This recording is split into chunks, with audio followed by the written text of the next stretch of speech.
Hey, g'day Jim, great to catch up again. It'd be, must be about 8 weeks ago since we last caught up. It was a little while. We've been so busy, I think. Yeah, that's right. Why. Yeah, it just keeps on giving, doesn't it? So, so a lot's happened in the last 2 months. It's been quite an interesting season, a hell of a lot different to last year where it was a dry season. So give us a little bit of an update generally.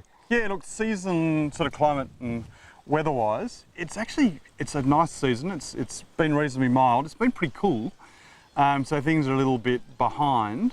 But I think we've got used to the heat and been more advanced phenologically. But this year, it's actually a bit more normal. I mean, we feel like it's really cool, but we're pretty well in the middle as far as grower degree days goes. As we're right in the middle. So things are tracking along beautifully, actually. Okay, yeah. So we had a really wet November. We had sort of well over 100 mils of rain and reasonably cool. So that hasn't really put the flowering and fruit set back. No, look, I guess as grape growers we like rain in spring. We don't like rain at harvest time. So it can rain in spring and early summer, but once we get from about now on, we don't want to see too much rain. So yeah, as you said, 100 mil. It was amazing. So it's kept everything fresh. Everything's growing beautifully. Irrigation's been a bit later to get going. So, but no, it's been quite a nice season so far. Good. So what about disease pressure? Especially over the November period. Yeah, look, disease pressure is high because we've had cool, humid weather. We've had cloudy weather, so ideal for powdery mildew. Have seen a little bit of powdery around the place. Okay. So the spray program needs to be tight. The frequency probably needs to come back in a little bit. There's a whole lot of different products, so mix up the groups to make sure you're using a bit of everything. There's been a little bit of downy mildew around, but I think down here it's almost not been warm enough for primary events for downy, but there has been one or two, so we need to be careful that we've kept coppers and downy protectants on for a little bit longer this season. And then obviously the big concern is Botrytis. Okay, yes. It is a season where we are a bit worried about Botrytis a little bit later on. So Botrytis will start to show when sugars start to accumulate in the fruit. So hopefully people will put their protectant sprays on. And there's a couple of products that you can use late, Botector and Serenade now, so there is a little bit of armoury there. Yeah, good. But that will be one that we need to really think about, and I think we'll probably open canopies up a bit more. It's been a cooler season, so we want to make sure that lots of air and light getting into the bunches.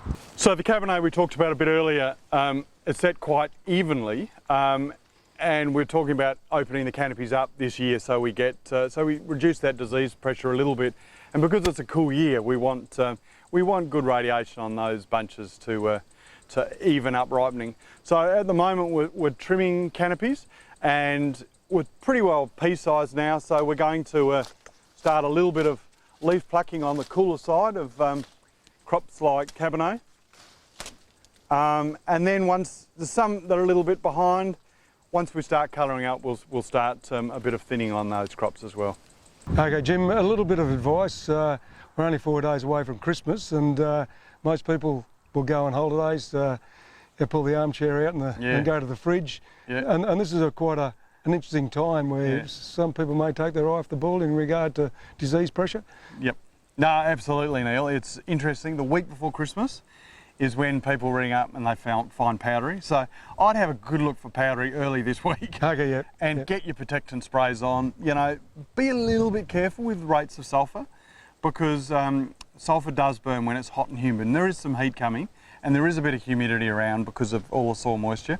So yeah, do a monitoring pass, get some protectant sprays on. Irrigation, we've all been pretty lucky, we haven't had to worry about it, but things are starting to dry out. So turn the pump on, make sure everything's working and you've got some water going. And you should be able to sit down and enjoy a Christmas drink. Yeah, good. And Jim, I'd just like to tell everyone that if you do have problems with your irrigation pump or filtration system, give us a call. Brad is under the pump. The irrigation boys are certainly under the pump at the moment, but give us a call and we'll make sure we get out there and rectify any issues that you do have. No, Brad's he does a fantastic job, so good call. Yeah, thanks. And weevils this year have been a fair old challenge by the sounds of it? Yeah, look, they have. and it is tricky. We've got Avatar, which is a fantastic product, but I remember about 10 or 15 years ago when it came out. Yeah, yes. I think probably it was the Department of Ag, Stuart Learmonth. I think he said, you know, this is a good product, use it once or twice, but then lay off it. And I think everyone's been using it ever since. So there is a few other things you can use. So I guess we're past the danger period now, but they would have done a little bit of damage, and that's some of those injury points on fruit can be a problem for botrytis. So yeah, just I guess mark those areas and be ready to treat them early next season. Okay, yeah. So Jim, tell me about where each of the varieties are. Chardonnay must be well and truly sort of getting to bunch closure, is it? Or? Yeah. As I said, we feel like we're behind, but we're probably actually quite an average sort of season. So yeah, I guess over Christmas they'll be going through bunch closure. So again, perfect time to get that last botrytis spray on, so you can get a bit of coverage fully around each of the berries. Other stuff sort of between EL29 and EL30. So yeah, bunches are just starting to close up. Interesting, the Cabernet crop we're looking at here is very even, but there's a little bit of unevenness with the crop this year. So it will mean when we open up, we'll probably need to do a bit of bunch thinning and take off some of that later ripening stuff. Okay, right, yeah. So start of harvest, your prediction?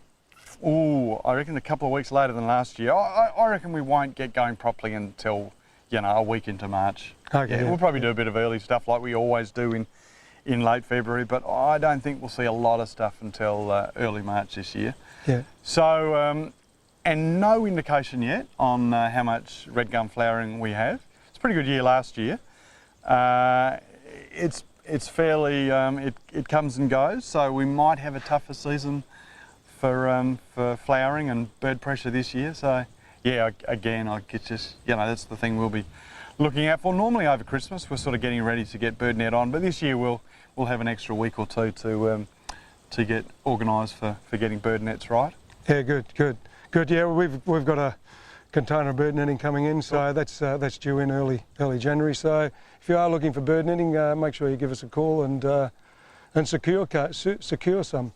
Yeah. So Jim, look, thanks very much. Pleasure. That's great. To you and all your crew, have a great Christmas. Merry Christmas. Merry Christmas. And let roll on 2021. 2021, well and truly. Thank you. Cheers.